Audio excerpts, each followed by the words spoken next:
Good evening, fellow crafters. It's another episode of Stuff I Make with Grand Inquisitor Chris. Today I wanted to talk to you about my tabletop bandsaw again, because I'm going to be using this in some upcoming videos, and I wanted to help demystify this for people, because I wanted to try and convince more people to get one. Not because I'm a spokesman for Ryobi, because I'm not, but just because this is something that I got about 10 years ago, and it's an incredible tool. I've seen a lot of people talking about getting 3D printers, laser cutters, things of that nature. This is something that I had wanted for a long time, and after I got it, I was so glad I did, because it allowed me to make so many more things. This is a Ryobi tabletop bandsaw. It is not the current model. This one is about 8 or 10 years old, I believe. When I got it, they were about 130 bucks. I don't think they've gone up much by now, but they may have gone up a little bit. One of the things that I love about this saw is that the blade, when it's on, travels straight down, so it's only putting pressure on the material in one direction, so that you can cut material that is more fragile or more brittle than you could with, say, a bandsaw, I mean not a bandsaw, a scroll saw, a jigsaw, or a hand saw. If you're using a hand saw, your blade is going back and forth, and you're putting a lot of pressure and wear and tear on the material, going back and forth in two directions. When you're cutting with this, it's only applying pressure on the material in one direction, so it's a lot easier to cut things that are more fragile or delicate. When I got this, I had to adjust the plate here to make it so that it was a 90-degree angle, the blade to the plate here. To do that, there's a little knob in the back, but when I got it, I found that adjusting that knob all the way back out so that it would supposedly be 90 degrees wasn't accurate. There's a little screw in that knob that you can back out further, and it basically allows you to make this true 90 degrees from here to here.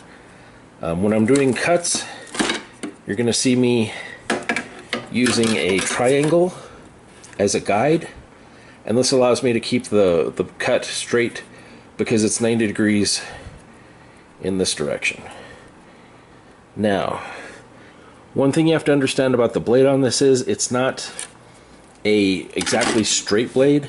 The blade isn't exactly straight this direction. It does a sort of wavy thing. And because of that, when you're checking for your cuts, you need to make sure that your material, if you're trying to make matching sized pieces, you have to run the blade down a bit to make sure that they are matching, you're matching the size, and that the blade isn't going to start cutting into the material, throwing off your measurements. Now, all the stuff that you're going to see me cutting, I'll warn you in advance, it's not going to be as clean and pretty as it could be, because this is an old blade, probably about 2 or 3 years old. I haven't gotten nearly as much use out of this lately as I could have. And the reason I haven't changed the blade is because since I'm not a professional woodworker and I'm doing this just for my own crafting, the blade is doing just fine for me that way. Let me bring this down. Sort of unscrew the knob. Now, there is a adjustment here. And what that is for is, if the blade twists too much to the side or gets too much pressure put on it like this, it can snap the blade. And the blades are about 10 bucks a piece. They're not horribly hard to change out, but they can be a bit of a headache if you're just having a bad day. So what this guide is for is, when you're cutting something, this is supposed to help keep the blade from going too far to one side or the other, so that you're less likely to snap it. Because that way you're not applying too much pressure like this, and you're less likely to cause the blade to snap and come flying out. Now, I've had the blade on this thing break 4 or 5 times over the 10 years or so that I've had it, and it's not the end of the world. When the machine is spinning, most of the time the blade will just shoot right back out of the side underneath here and just shoot out to the side. Or I've had it a couple of times where it actually went back into the machine and coiled up. All you have to do to fix that is open this and this one. The front panel will swing open, take the blade out, replace the blade. People have asked how loud are these things when they're running. This is it running. It's not terribly loud. Now, depending on what you're cutting,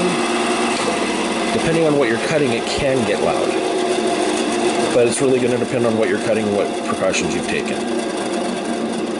Now, I have mine on this MDF riser that I put under it, because if I'm cutting something substantially long and it's going to feed over it, it helps to have that added support of this, because I can feed it directly onto the shelf behind it, and it allows me to cut things that are longer than normal.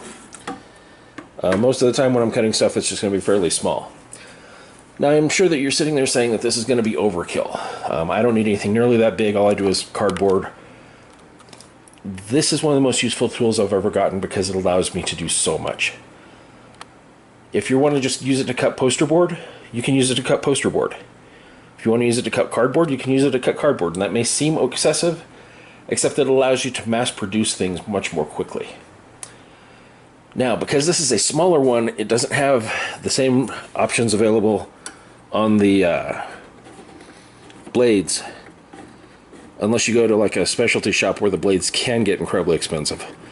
But just going down to a place like Home Depot, they're usually not that bad. But this is the thinnest blade you can get. If you had a larger table saw, they actually have thinner blades that allow you to do all kinds of scroll work bouncing it around.